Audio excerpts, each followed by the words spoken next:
नमस्कार मित्रों, मैं जीवन ज्योति कोचिंग क्लासेस में आप सभी लोगों को बहुत बहुत बधाई देते हुए इस आजमगढ़ की पावन धरती, पंडित राहुल संस्कृत्यान की पावन धरती से मैं आपके बीच लाइव हूँ, जिसमें आज मैं आपके बीच चर्चा करने के लिए यहाँ उपस्थित हूँ कि हम लोग जल्द ही यानी कि सोमवार से आप लोगों के बीच सीटेट का एक ऐसा बैच लाना चाह रहे हैं जिसमें मैं अमित कुमार जो आपके बीच गणित पढ़ाने के लिए आया हूँ।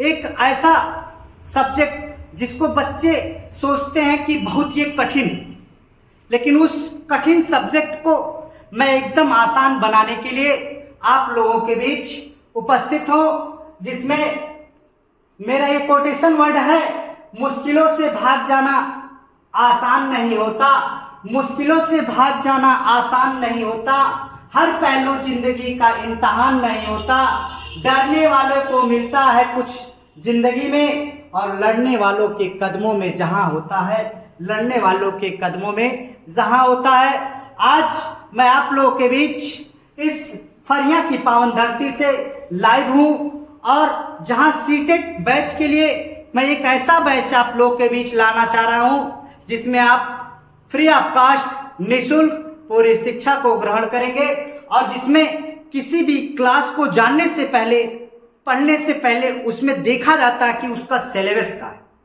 तो सिलेबस, आज मैं उसी सिलेबस पे चर्चा करने के लिए आप लोगों के बीच में उपस्थित हूं, जिसमें आज सबसे पहले मैं आपसे बात करना चाहूंगा इस जीवन ज्योति कोचिंग क्लासेस के माध्यम से कि मैं अब आपके बीच में सबसे पहले गणित के आज पाठ्यक्रम पे चर्चा करने की कोशिश कर रहा हूं। आज मैं आपको गणित के पाठ्यक्रम पर कुछ विषयों पर चर्चा करूंगा, जिसमें आपको मैं इस गणित के विषय के बारे में सारी बातों को बताने का प्रयास करूंगा।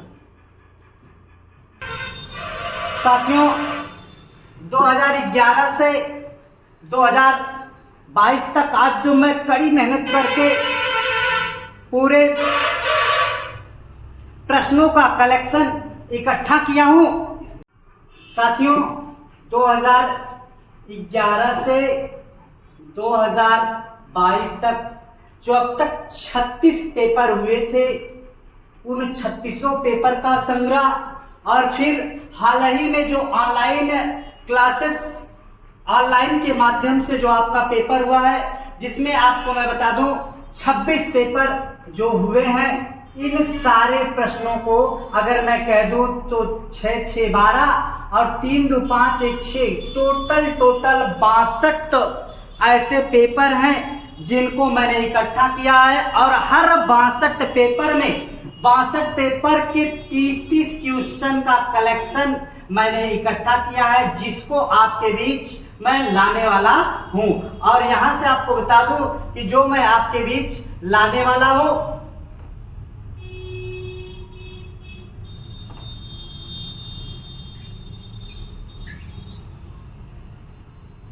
जिसमें आपका अगर देखा जाए तो यहाँ पे दो ले लेते हैं। पाठ्यक्रम में सबसे पहले हम देखते हैं कि हमारे जो आपकी बात आती है। देखिए, मैं बता दूं आपको, आप एक प्राइमरी के बच्चों को पढ़ाने जा रहे हैं, आप एक प्राइमरी का शिक्षक बनेंगे, इसलिए आपको उस प्राइमरी लेवल से सोचना होगा, ना कि आप अगर गणित में पीएचडी होंगे तो ये नहीं कि आपको गणित के पीएचडी लेवल से सोचना। आपको किस लेवल से सोचना है? आपको सोचना है वो प्राइमरी लेवल से। जैसे यहाँ पे सबसे पहले सिलेबस में आपका आता है, वो आता क्या है? ज्योमेट्री। ज्योमेट्री बोले तो ज्यामिति। ये ज्यामिति जो होती है, इस ज्यामिति में जैसे शेप्स, आकार, जो वेन हिले ने सिद्धांत दिया, प्रथम जो सिद्धांत दिया जिसमें चाक्षुषीकरण की बात किया, उसमें बच्चा क्या करता है? शेप्स के बारे में अध्ययन करता है। शेप्स जैसे कौन सी चीजें बड़ी हैं, कौन सी चीजें छोटी हैं, या कौन गोला है या वृत्त है या त्रिभुज है या बिंदु है या लाइन है, किस चीज के बारे में अध्ययन करना है, इनके बारे में मैं आपको पूरे विस्तार पूर्वक से पढ़ाऊंगा। आज मैं आपको अकॉर्डिंग टू थोड़ा थोड़ा सिलेबस की आपको झलक दिखाते चल रहा हूं, जिसमें आपको मैं सोमवार से मेरी पूरी टीम आपके साथ काम करेगी और आपको सफलता निश्चित दिलाएगी, ये मेरा दावा है।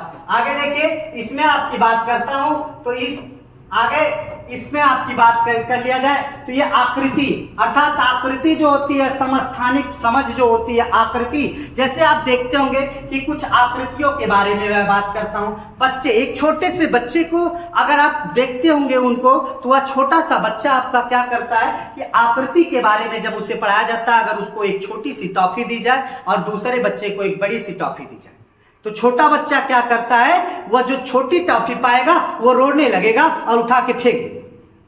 जबकि जो बड़ा बच्चा होगा वह अगर जो बड़ी टॉफी को पाता है, यह कह लीजिए कि बच्चों के अंदर सेल्फ रिस्पेक्ट होता है और सेल्फ के बारे में सोचते हैं, तो उन आकृतियों के बारे में यहाँ अध्ययन और स्थानिक ज्ञान, जैसे आकृति कौन बड़ी है कौन छोटी है उसके बारे में दिखाया जाता है। और बच्चों को आप देखते होंगे कि जो प्राइमरी लेवल की किताबें होती हैं उसमें बताया जाता है कि इसमें कौन छोटा है कौन बड़ा है, इसके बारे में बताया जाता है। फिर स्थानिक, उन्हें स्थानिक समझ दिलाई जाती है। स्थानिक समझ में जैसे मैं कह दूं एक बच्चा है, ये आपको मार कर दे दिया गया, उस बच्चे को मार्कर दे दिया गया, कहा गया कि बाबू इस मार्कर में ढक्कन लगा दीजिए। अगर वो बच्चा इधर से मार्कर में ढक्कन लगाता है यानी कि उसे स्थानिक समझ नहीं।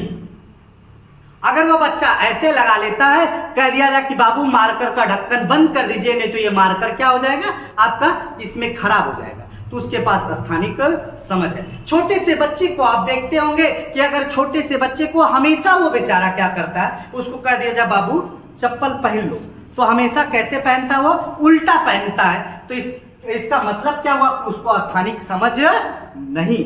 तो उसके बारे में हमें अध्ययन करना। हमें देखिए एकदम बच्चा बन के सोचना, अगर आप बच्चा बन के नहीं सोचेंगे तो आप सीटेट क्वालिफाई नहीं कर पाएंगे, ये मेरा दावा। आपको अगले अगर चैप्टर पे ले चलो तो यहां पर आगे देखते हैं अगला क्या होता है। सबके बारे में मैं एक एक करके आपको क्या करूंगा, अध्ययन कराऊंगा। अब देखिए, हमारे आसपास पड़ोस की बात होती है, हमारे आसपास पड़ोस में ठोस पदार्थ की बात होती है, या हमारे आसपास के ठोस पदार्थों के अध्ययन के बारे में होता है कि हमारे आसपास है क्या।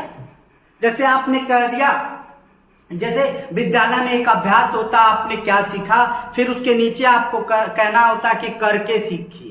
तो मतलब आपको अध्यापक बता देता है कि बच्चों आप अपने आसपास में कोई ऐसी चीज बताइए जो क्या हो, आयताकार। तो बच्चा किसको बताता है, ईंट को बता देता है।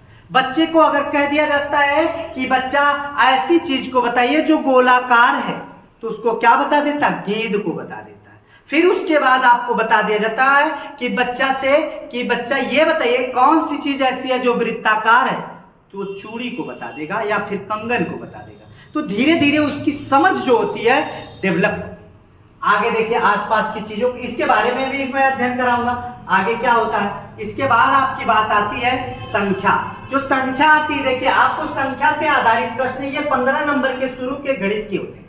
जैसे इसमें सम संख्या क्या है, विषम संख्या क्या है, प्राकृतिक संख्या क्या है, ऋण संख्या क्या है, परिमेय संख्या क्या है, पूर्णांक संख्या क्या है, अपरिमेय संख्या क्या है, इनके बारे में आपको टोटल अध्ययन इन छोटे से बच्चे को कराया जाता है। छोटे छोटे बच्चों को हम लोग अध्ययन कराते हैं और यह अध्ययन कराने के बाद उन संख्या का पूरा ज्ञान उनको क्या किया जाता है, दिलाया जाता है। अगर आप संख्या का ज्ञान सही नहीं दिला पाते हैं बच्चे को, तो आप एक अच्छे अध्यापक नहीं है। और मैं बार बार आपको बता रहा हूं कि आपको किसके लेवल से सोचना पड़ेगा। तो आपको एक छोटा बच्चा जैसे होता है, प्राइमरी में पढ़ता है, उस प्राइमरी लेवल से सोचना। 5 तक के बच्चों को पढ़ के सोचना, 8 तक के बच्चों को नहीं सोचना। तो आगे देखिए, मैं आपकी बात आती है संख्या की। संख्या के बाद आपकी बात आती है जोड़ घटाव। जैसे बच्चा को आप क्या करते हैं, बच्चे को आप देते हैं मार्केट में जब बच्चा जाता है तो बच्चे को दे देते हैं किसी दुकान से कि बाबू जाओ 1 किलो प्याज लेता हो, 1 किलो लहसुन लेते आओ, या फिर उसके बाद इतने टॉफी लेता हो। तो वो लेके जाता है 100 रुपया, फिर उसके बाद उसमें से कुछ पैसा उसको बचा के लाता। तो आप पूरा जुड़वाते हैं, बाबू ये तो गलत हो गया, इतना पैसा था, वो दुकानदार आपसे पैसा ले लिया। यानी कि उसके बारे में उसको क्या किया जाता है, जोड़ घटाव का नॉलेज दिया जाता है, गुणा का नॉलेज दिया जाता है। मार्केट से उसे कह दिया जाए कि बाबू जाओ किराना की दुकान से दाल लेके आओ, नमक लेके आओ और उसके बाद चापत्ती लेके आओ, तमाम चीजें ऐसी जो होती है घरेलू चीजें, उनको लेके बच्चा जाता है लेने के लिए। अब वो कह दिया जाए कि गुणा मल्टीप्लिकेशन में लाया जाए या फिर आपको मल्टीपल में लेके आया जाए, 2 किलो 4 किलो 6 किलो, तो उसके बारे में अध्ययन कराया जाता है।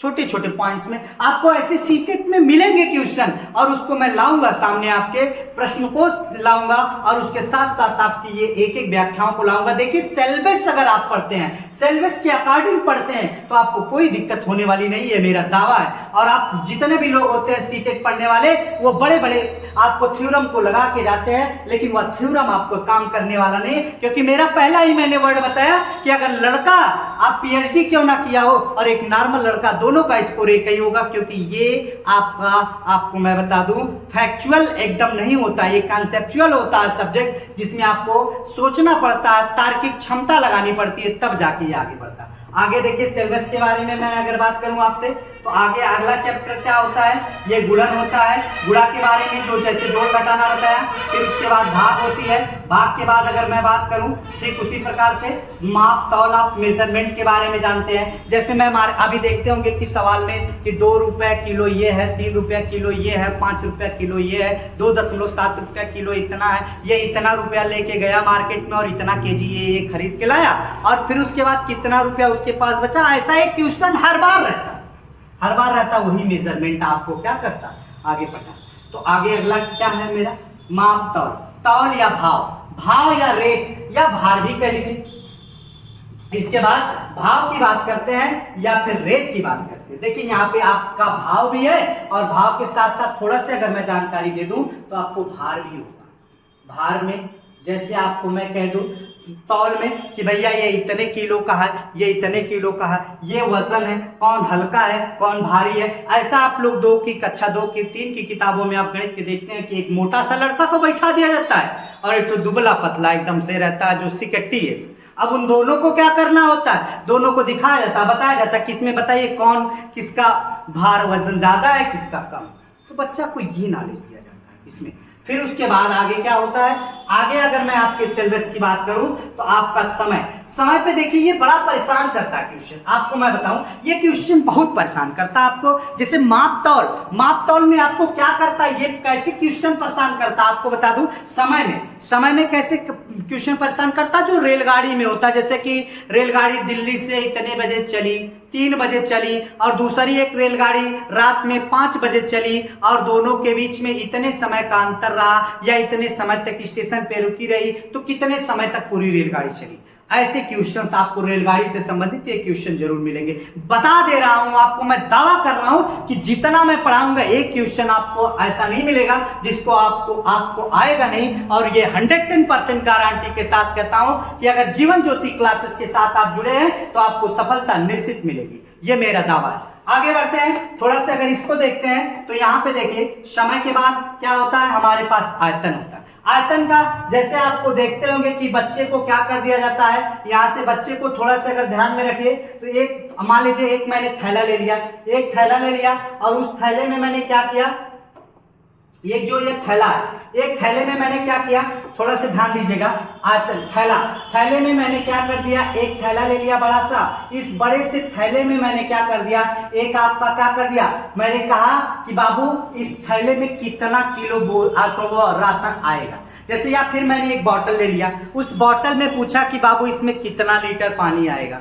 या फिर मैंने कह दिया एक थैली है तो इसमें इतना किलो आता है, तो ऐसी 50 थैलियों को बताइए कुल कितना किलो आएगा। समझ में आ रही बात। तो ऐसे चीजों को आयतन के बारे में हमें बहुत बड़ा नहीं पढ़ना है। और उसके बाद आयतन में आपको बता दूं, जैसे आपका अगर वर्ग का आयतन पूछ लिया जाएगा या वर्ग का क्षेत्रफल पूछ लिया जाएगा, मतलब 2D 3D नहीं। एक चीज ये भी बता दूं 2D, जैसे आपको आपका जो वर्ग पूछ लिया आयत पूछ लिया जाएगा, आपका आयत पूछ लिया जाएगा, वर्ग पूछ लिया जाएगा, या आयत हो गया ये वर्ग पूछ लिया जाएगा, या वृत्त का क्षेत्रफल। ऐसे नॉर्मल से क्वेश्चन होंगे, बहुत कठिन नहीं, मैं ये बता दूं आपको। आप बहुत परेशान होने की जरूरत नहीं है, ये मैं दावा करता हूं आपको कि बहुत ज्यादा अगर आपको परेशान होने की जरूरत नहीं, सीटेट आपका कंफर्म निकलेगा। ये मैं आपको अपने विश्वास, डेटा, साधारण डेटा होते हैं जो आपके उनके आधार पर आपके क्वेश्चन पूछे जाते हैं, जो हमारे डेटा होते हैं। आगे क्वेश्चन क्या बनते हैं आपको ये 15 नंबर में आपको बता दूं, पैटर्न, अलग अलग पैटर्न में आधारित क्वेश्चन होंगे, उनको भी मैं कराऊंगा। अब उसके बाद धन होता, मनी होता, पैसे के बारे में, कि जैसे 1 रुपए में आपको मैं कह दूं, अगर जैसे यहीं से मैं कह दूं आपको कि 1 रुपए में कितने, आपको 1 रुपए में कितने सिक्के, तो आप कहेंगे कि सीधे 1 रुपए में कितने सिक्के। आप अगर 1 रुपए में क्या पैसा, तो आप सीधे सी बताते हैं 100 पैसे। कितने पैसे? 100 पैसे। अब मैं इसमें पूछ लूं कि 25 पैसे के कितने सिक्के होंगे, तो आप 25 से क्या कर देते हैं, भाग देते हैं, 25 चौक का 100, यानी कि 4 सिक्के। जो 25 पैसे की सिक्कों की संख्या होगी वो आपकी क्या होगी, 25 पैसों के सिक्कों की संख्या जो होगी वो कितनी होगी, 4।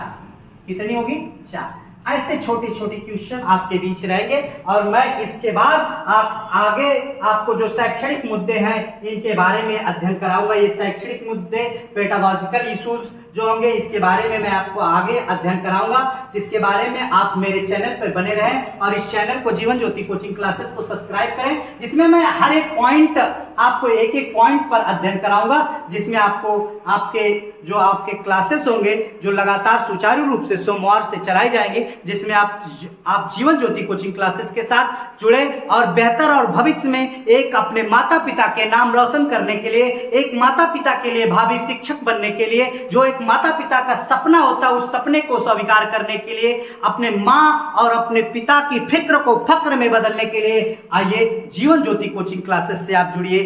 धन्यवाद।